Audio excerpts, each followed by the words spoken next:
Okay guys, ako lang isa na iwan dito sa bahay kasi yung kasama ko na nakiki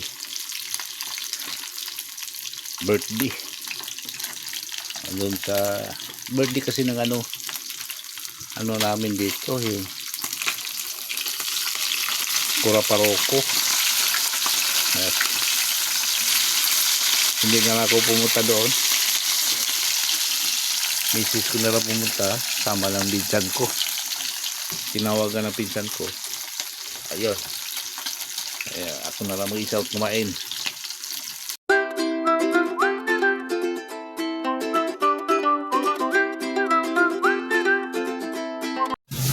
Ayan, sama-sama na. Okay, piniprito pa ito. Matambaka nga matambaka na isda. Mayroon kasi naglalako kanina, kaya biglaan na namin, wala kami ulam, bumili kami ng piraso, dalawa lang naman kami ba, dalawa lang kami, kaya mamaya mayroon padasal dito sa akin na mamaya padasal.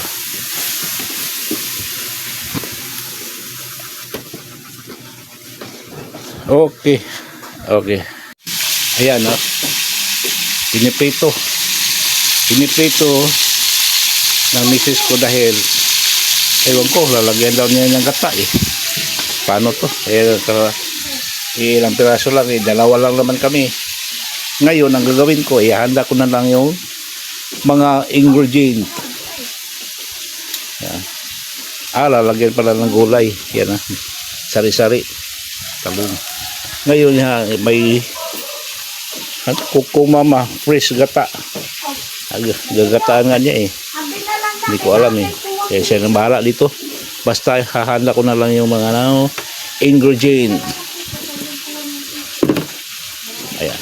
Siyempre, kukuha tayo ng sangkalan. Yan. Sangkalan at saka kutsilyo. Ayan. Ay, matalas kutsilyo namin, Yan.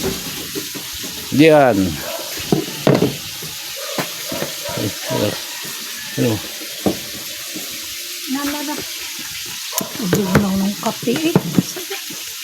Yan. Ngayon, i-prepare ko muna yung gata. Gata. Panakot. Yan. Yung ingredients, ano ba yung panakot sa Tagalog? Panakot daw. Lamas. Lamas sa buhay. Ayan nahihirapan ako, baka bumuwal yung ano ba klase itong tripod na to, mumurain yata to yan, kaya wala kung hirap pala, sus tragis, madisgrasya tayo dito. Ayan, ayan, nahihirapan ako sa dito ang tawag dito, tripod niya pero malaking tiwala basta ayun, handa ko na lang yung yan kamatis ito na lang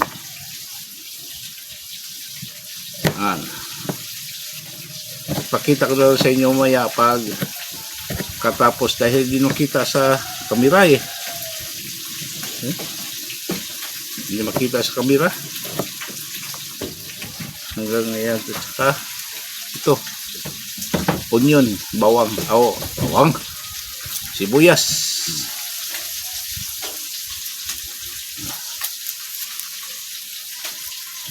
yan, simple lang naman ito. Simple lang to.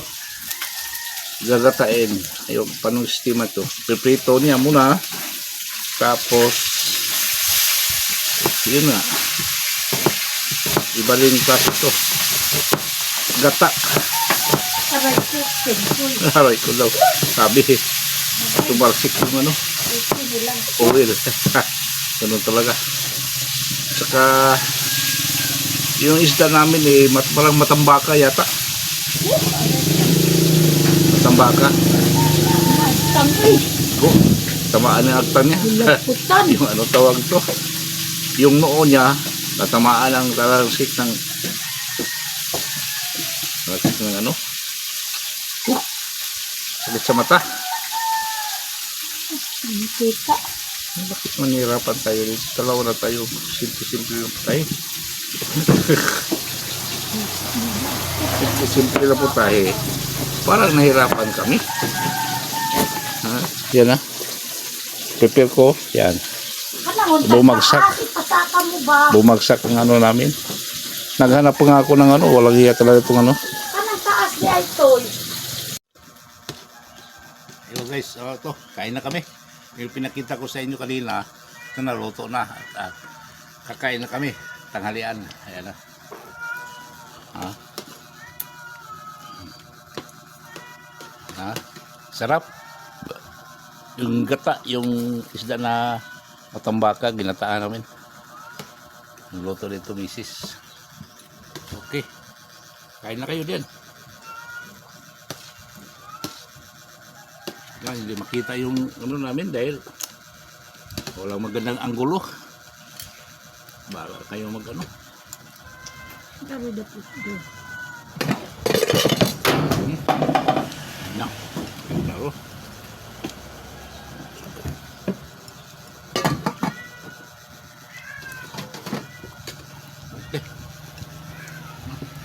Na.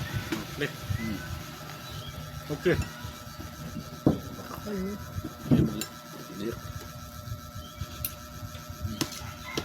Kain na kayo dyan, panghalian. Lusin na.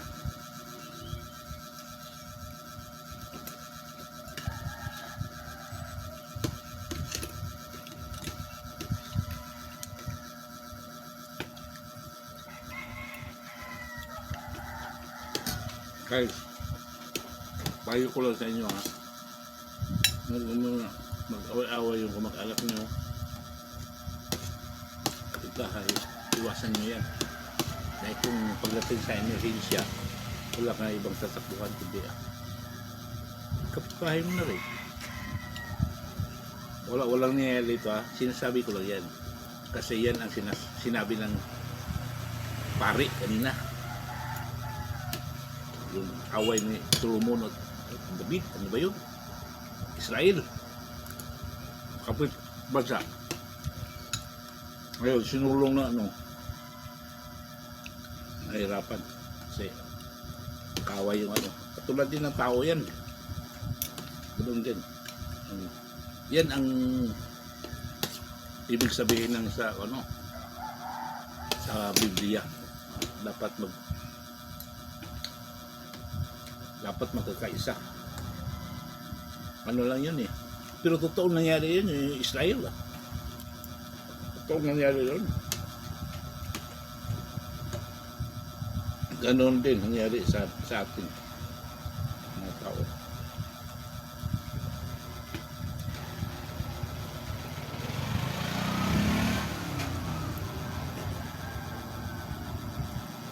Totoo yun. Sinabi na pare. Dapat yung magka-parente, yung magka-kapitbahay, maganda sana makikitungo sa isa sa isa. Totoo yun. Maganda ang maganda ang ebanghelyo itong linggo na to. Maganda.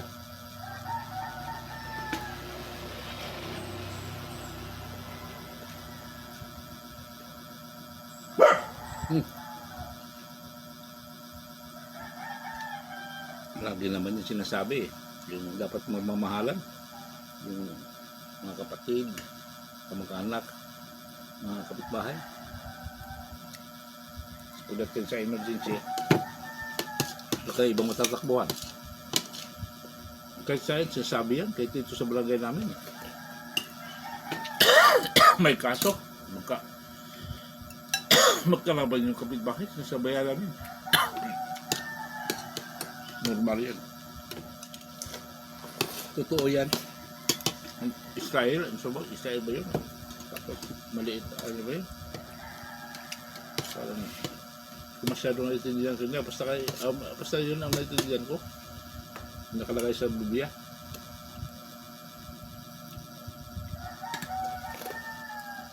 Totoo naman yun. Dati na yun, sabi. Kakahingi ng tulong sa malayo. Ibang tao. Hindi.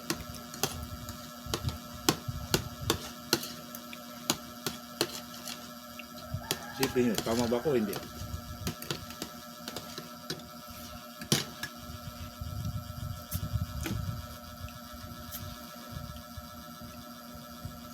Tap.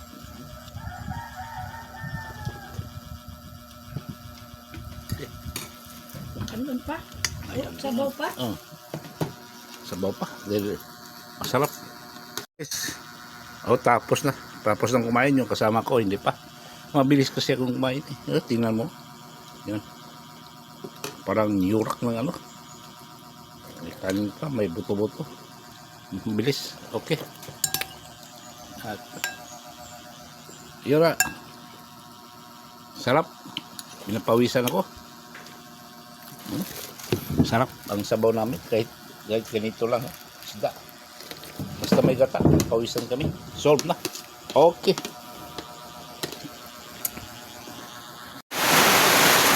Guys, ang lakas ng ulan. Oh. Nako, kanina ang init. Pag-uwi namin galing sa simba. Init. Ngayon hapon, oh. Wala. Bumaha ng kasada, oh. Sarado mo na natin ito. Dahil anggi.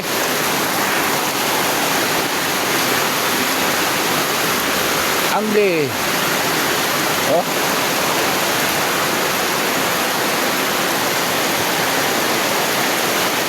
Dito tingnan natin sa kabila.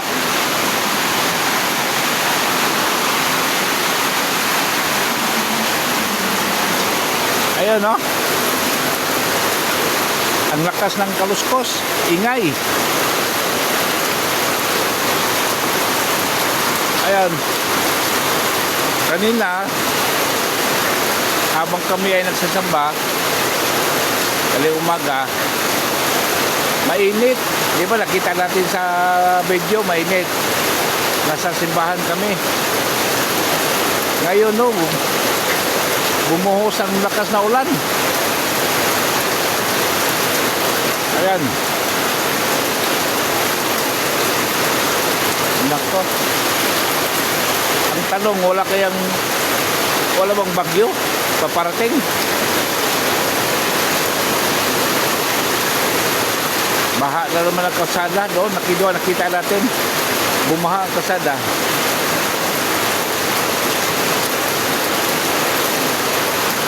Okay, update ko na kayo mamaya kung anong kainan natin dito. Titigil ba ito? Tuloy-tuloy ba ito hanggang magdamag? Hapon na, time check is alas 4 siguro pasado o mag alas 5 na ba?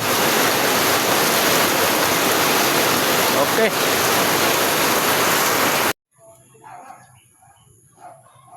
Tumigil na ulan, guys.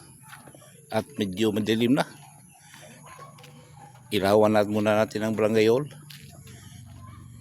Sindihan muna natin ang ilaw. Ayan.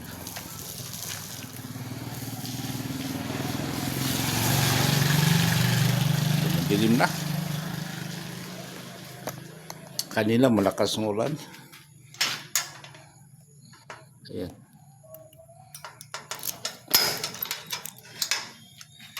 Aywan ko lang dito pa kayatang naku.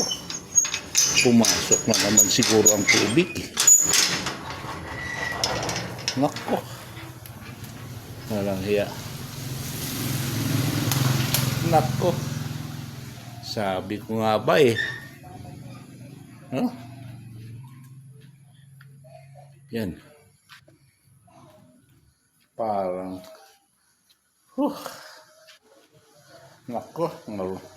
Oh. Nako. Sabi po.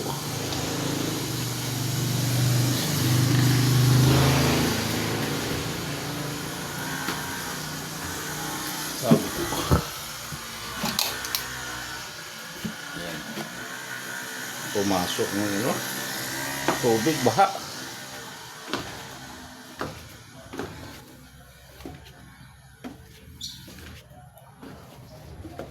Pumasok. Ayan. Ingat tayo, hindi daan. Baka slide. Baka may slide tayo. Nako.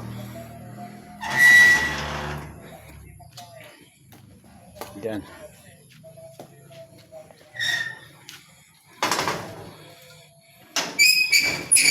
Lilimas. Nako.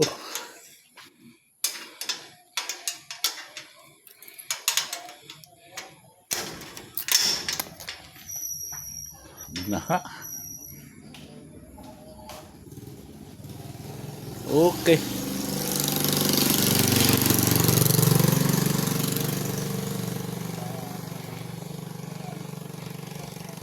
Binaha. Malakas kanina. Yan o. May tubig pa. Okay. Okay guys. Nako.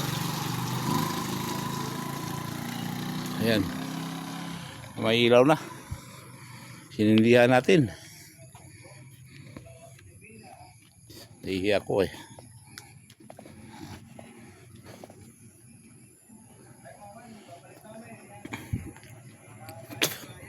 Ayan o. Bala ko sa ito papipinturahan ko to na yung darating na December magkapira at saka pinisikan to. Ayan, pati dito kasi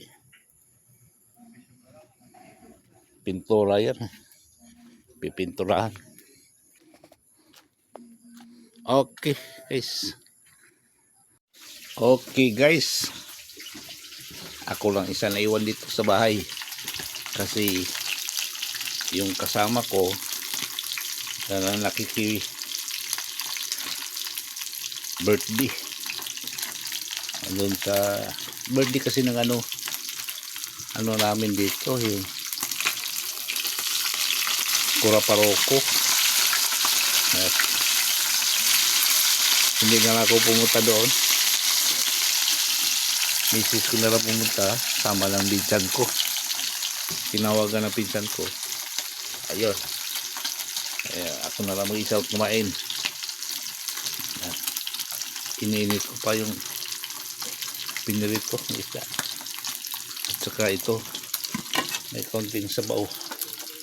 Yung nilataan kanina. Okay na yan.